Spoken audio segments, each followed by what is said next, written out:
The biggest myth that I have that people believe that social workers are broke. Now, I understand there are sectors of the field where, yes, it's not the most profitable and all of that.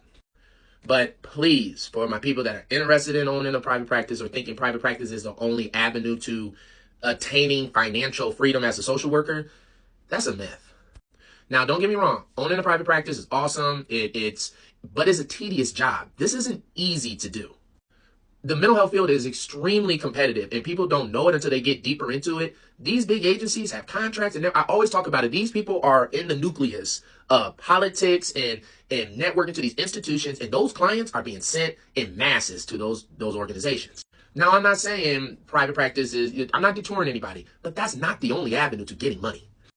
You can work in the jail system. Jail systems, in a lot of social workers, I know we have our populations, but also you can't be so cut off from institutions or other sectors where you can literally, those are the sectors that are paying out because nobody want to join them thinking that it's, now don't get me wrong.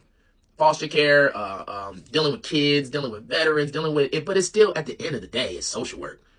You knew when we signed up, this ain't an easy gig. So my point being, you can become a director. You can become a clinical supervisor.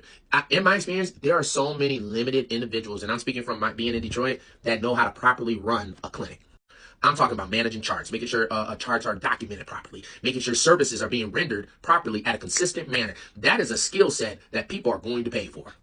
Some social workers I know are so good at supervision that the company will not, their money just keeps going up because they want to secure that supervisor because they secure those charts, they're securing their money. Because if those charts ain't right, they can take that money back. You can work at CMH, a community mental health, who controls the Medicaid dollars. That is a perfect institution where you can keep going up the ranks all the way to being a director who's making serious money.